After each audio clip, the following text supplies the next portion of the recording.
Hi, it's Eileen. Today's the last day of the writing challenge, and I'm so pleased that we've been able to do this work together over the last 2 weeks. So today's prompt asks the question, how often do you express gratitude in your life for the things that you've been given, for the gifts you've been given in your life? This question means a lot to me because I think a year ago I wouldn't have thought this question important, but at the recommendation of something I read, I began naming 3 things I was grateful for just before I went to bed.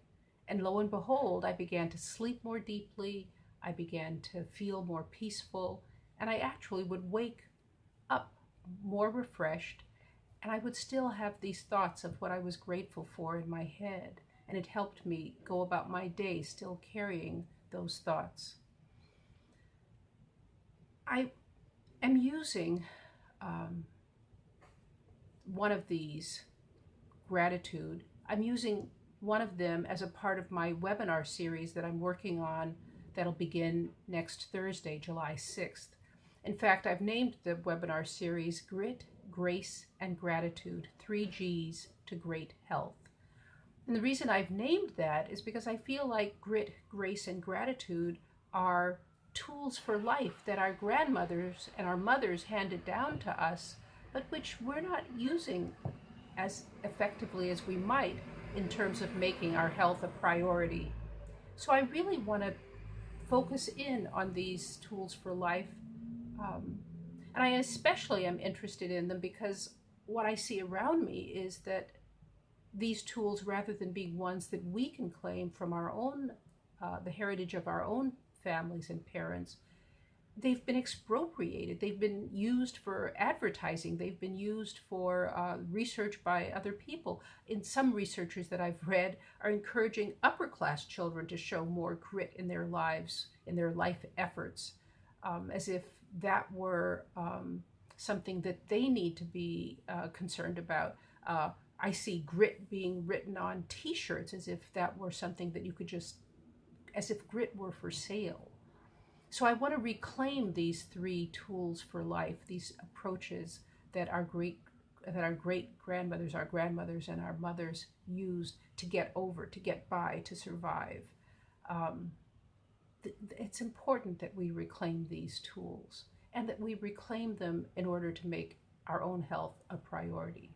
So I want you to be on the lookout for the registration page for the workshop series, the webinar series.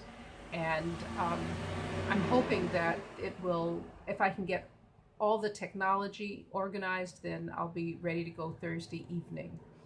One of the last things I want to add is that one of my goals for this writing series was that I myself would get into the habit of writing every day.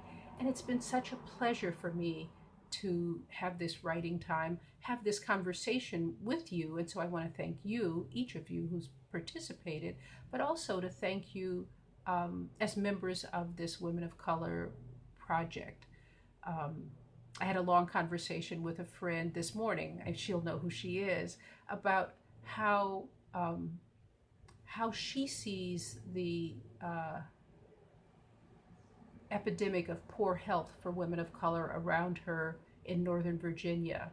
And I think it's this awareness that she has and that she shares with me that recommits me to the work that we have at hand.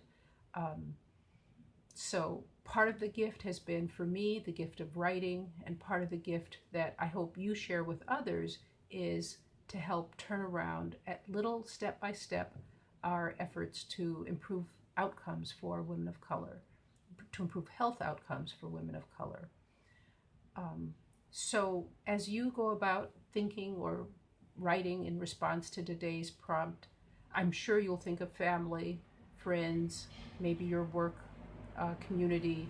I certainly feel like that for me. I'm grateful for my family. I'm grateful for my friends. I'm grateful for the productive work life that I had over 40 years. And I'm grateful for my husband. We're almost at 50 years. We'll celebrate our 50th anniversary next year. So, but the thing I wanted to add was, as you're thinking about what you're grateful for, include yourself. in that message, in that expression of gratitude. Include your beauty, include your fierce intelligence, include your grace, and include being grateful for the power you have to make changes in the world. Um, I hope you'll join me for the webinar series next week. There's no cost, but I do hope people will sign up and join me. There'll be about 30 minutes each over 4 weeks. And as I said, I'll have a registration page up after the 4th of July. So thank you for being on this series with me. I really have enjoyed it. I look forward to seeing you hopefully next Thursday.